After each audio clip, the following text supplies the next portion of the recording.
Palabra y vida. Con el padre Manuel Horta, desde Sevilla.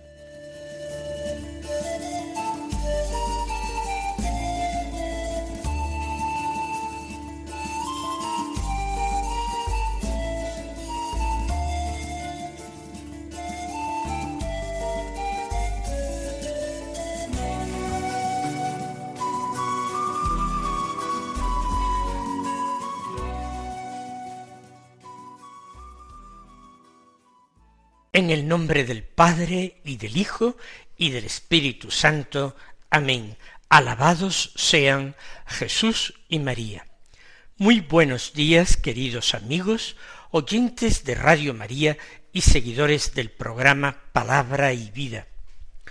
Hoy es el último domingo del mes de julio. Es el 17º domingo del tiempo ordinario. Un domingo que es 28 de julio. Vamos nosotros en medio quizás de altas temperaturas, en medio de vacaciones o trabajando, a recibir esa brisa fresca que es siempre para nosotros la palabra de Dios, que los ilumina, que nos conforta y que nos consuela. Nos ilumina la palabra y debemos seguir esa luz y entenderlo todo a la luz de la palabra de Dios. No fiarnos tanto de ciertas luces de relumbrón, las luces que proporciona el mundo, que dan más ceguera que visión. No debemos confiar en los consuelos del mundo, que son muy pasajeros, que no sirven más que unas pequeñas palmaditas a la espalda. El consuelo podemos encontrarlo verdaderamente en la palabra de Dios. Y lo mismo la fortaleza. Pues la recibimos con un corazón agradecido, empezando por el texto del Santo Evangelio. Hemos estado leyendo, y es lo más común en este ciclo de lecturas dominicales, que es el ciclo B que estamos siguiendo, lo más propio es escuchar el Evangelio de San Marcos. Y esto es lo que hemos hecho hasta el pasado domingo, día 21. Pero a partir de ahora, y durante una buena parte de agosto, vamos a escuchar el capítulo 6 del Evangelio de San Juan.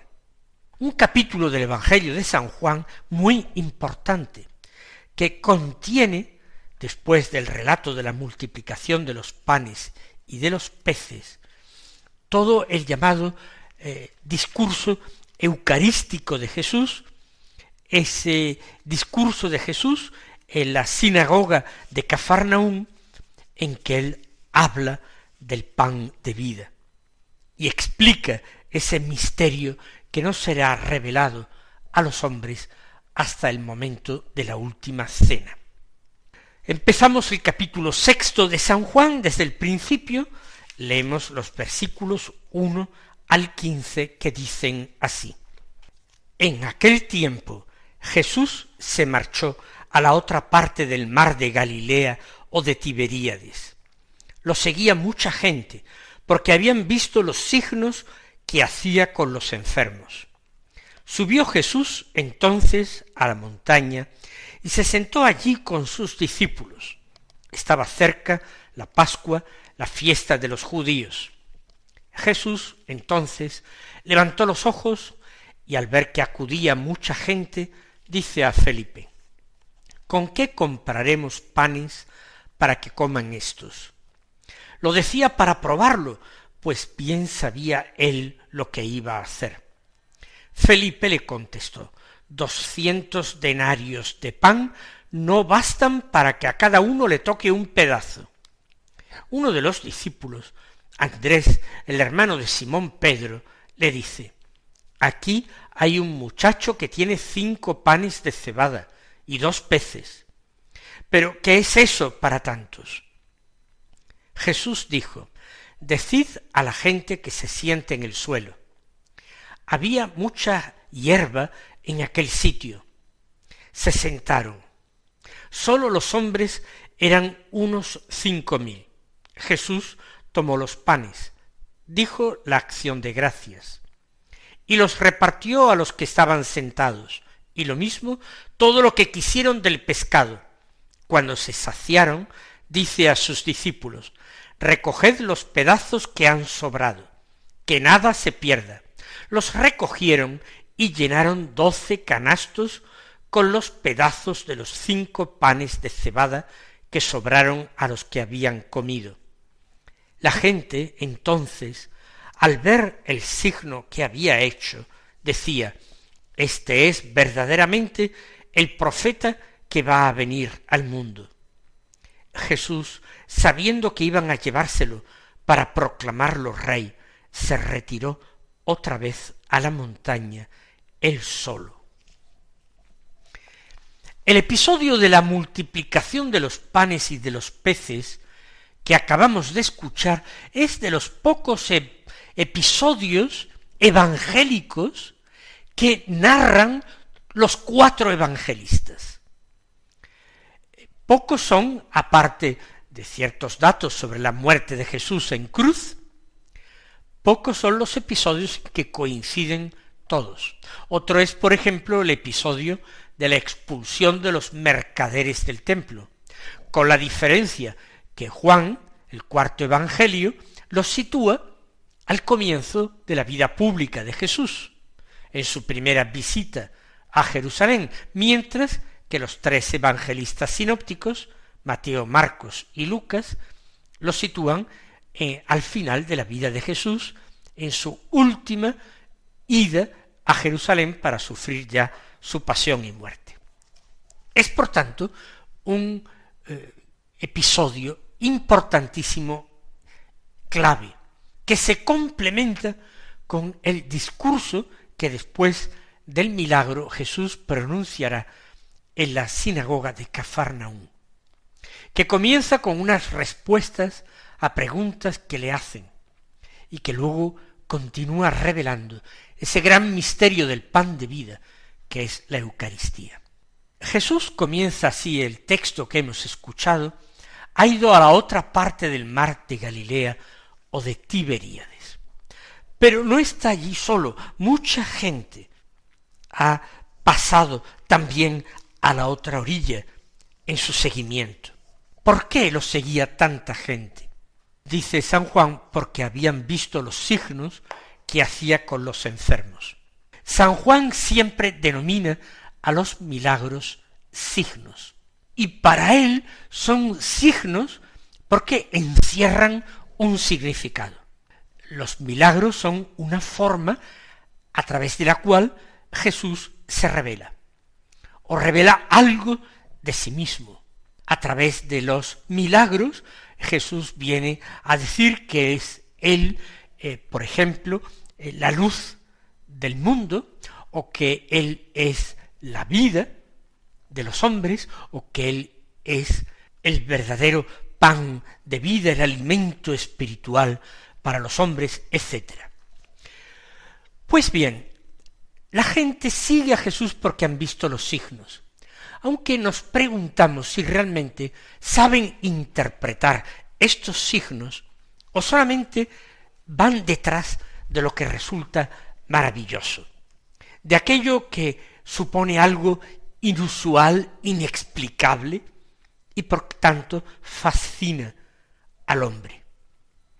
De alguna manera, para algunos los milagros apenas pasarían de espectáculos sorprendentes, conmovedores, una exaltación de los sentidos, un buscar el emocionarse con los gritos de agradecimiento de los beneficiarios de esos milagros, por ejemplo.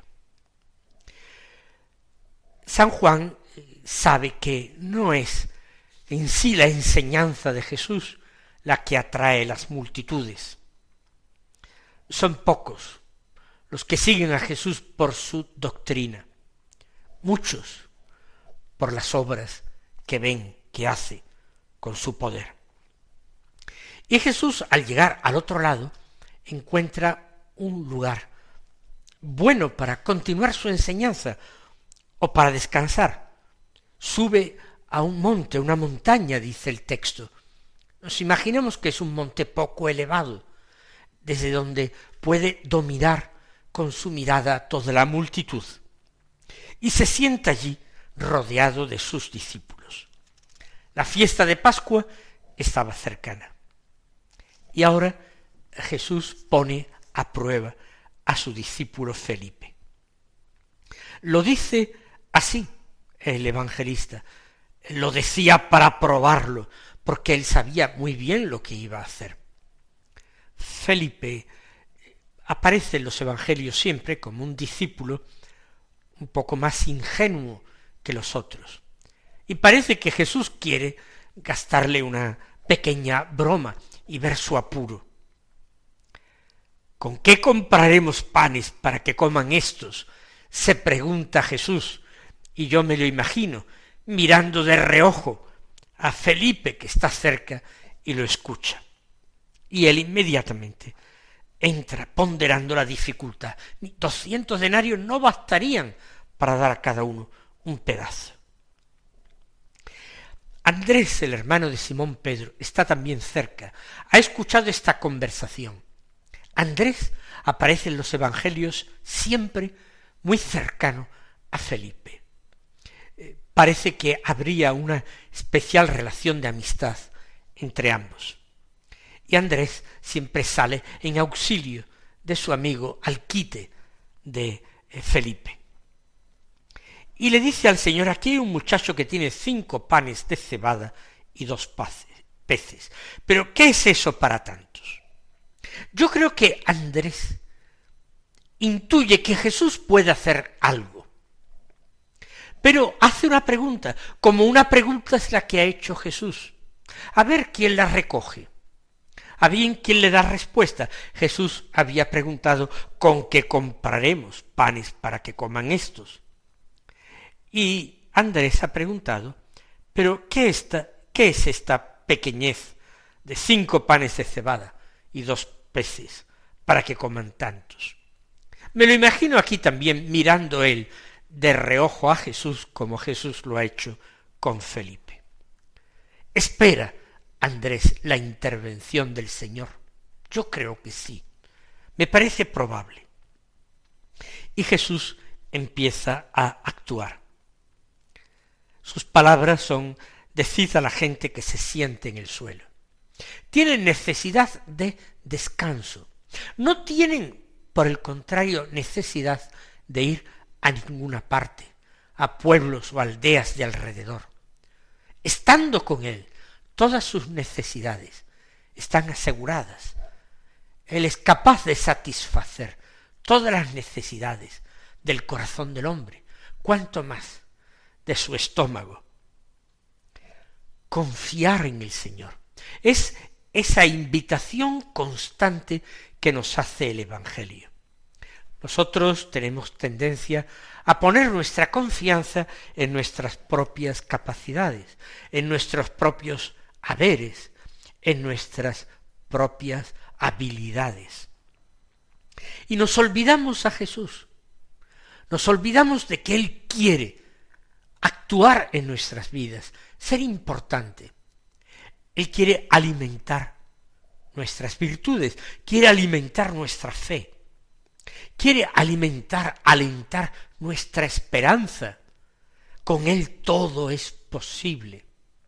Quiere sobre todo encender en nuestros corazones un amor que empieza siendo un amor de gratitud, pero que Él aspira a que crezca para convertirse en un amor de pura gratuidad, de puro olvido propio, de pura atención a ese amado, a ese amigo que es Jesús. Todo lo quiere hacer con orden. Quiere enseñar a sus apóstoles que ellos un día tendrán que apacentar, es decir, alimentar a los discípulos de Cristo y los tendrán que gobernar y guiar como un pastor gobierna y guía a su rebaño. Por eso les da instrucciones. Que la gente se siente en el suelo. Se formarán grupos. Hay un orden. Y Jesús toma los panes, los 5 panes de cebada, dice la acción de gracias y los reparte a los que están sentados. Lo mismo todo lo que quisieron del pescado. Y ahora ya no se nos explica cómo ocurre aquello. Aquella cesta o aquellas cestas en que se dividen los escasos 5 peces empiezan a verse rellenas o los apóstoles empiezan a sacar de allí y nunca se termina de vaciar la cesta. Lo cierto es que se sació la multitud y entonces el Señor añade: recoged los pedazos que han sobrado, que nada se pierda.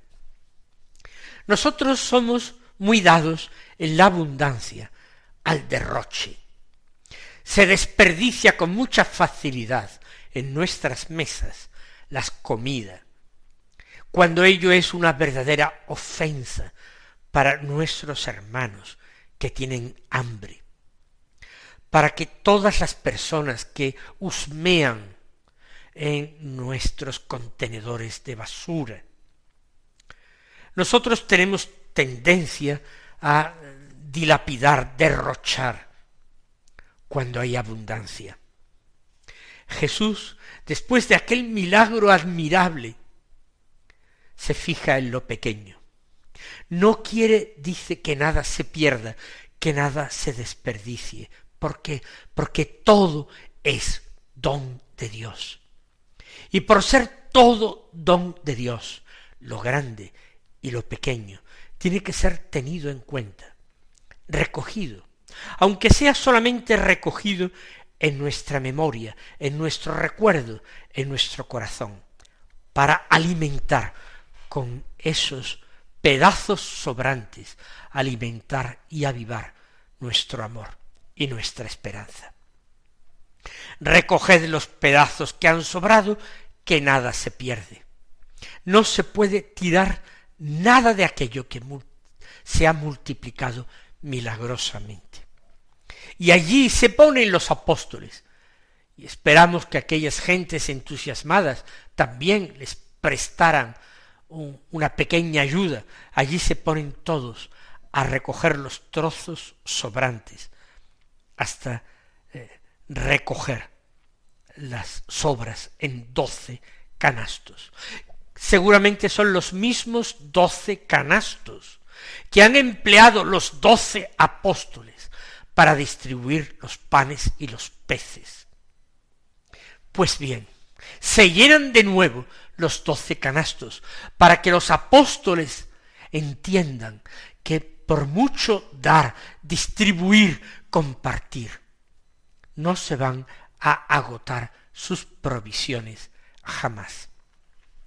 El depósito, el tesoro de gracias y bienes atribuido a la Iglesia por el Señor es absolutamente inagotable. Y por tanto hay que recibir con generosidad lo que la Iglesia a manos llenas reparte. Los panes de la misericordia, los peces de la confesión de fe que ella practica y realiza. Los recogen y la gente entonces se da cuenta. Las cestas están intactas, las 12 cestas llenas, quizás tal como ellos las han percibido al comienzo. Pero ven el número que son, ven que todos se han saciado y ven que las cestas continúan llenas. Y entonces, al ver el signo que ha hecho Jesús, decían: este es verdaderamente el profeta que va a venir al mundo. Yo pienso que se equivocan en su apreciación. Jesús ha hecho un signo de vida. En el desierto, Moisés había anunciado a los israelitas que se quejaban de que iban a morir de hambre allí en la estepa. Les había anunciado un pan que bajaría del cielo y les alimentaría cada día. Y les había dicho que no tenían que preocuparse de recoger más que lo estrictamente necesario para el día.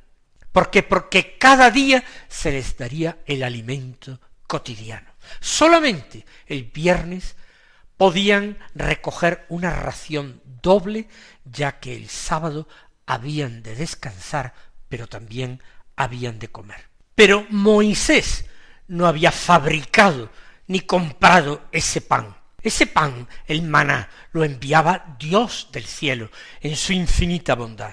Los que han sido testigos de aquel milagro estupendo de Jesús, de aquel signo, tendrían que haberse dado cuenta de que era Dios el que les daba ese pan, y que por tanto Jesús no era un profeta, ni siquiera el profeta de los últimos tiempos.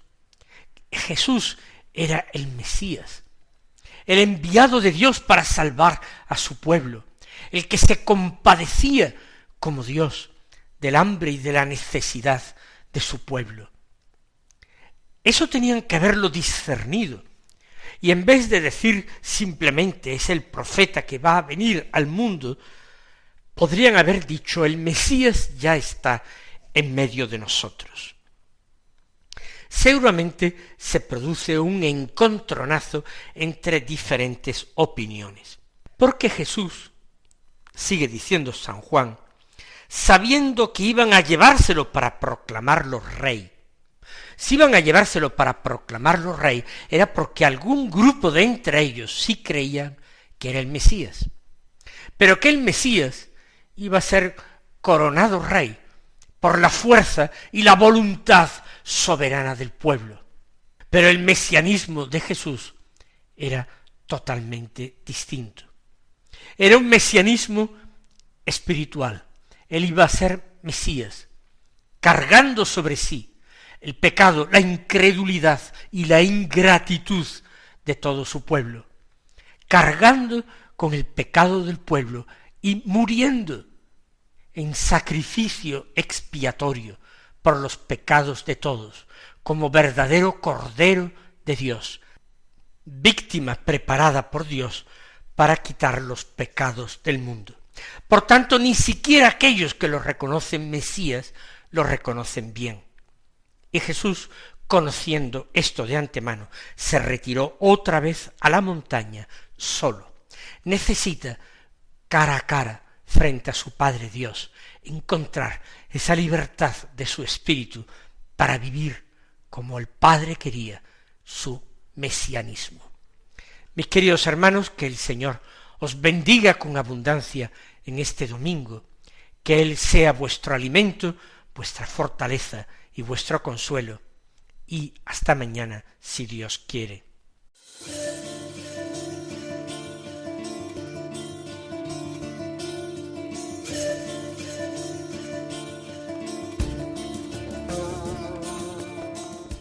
Han escuchado en Radio María Palabra y Vida, un programa que dirige el Padre Manuel Horta.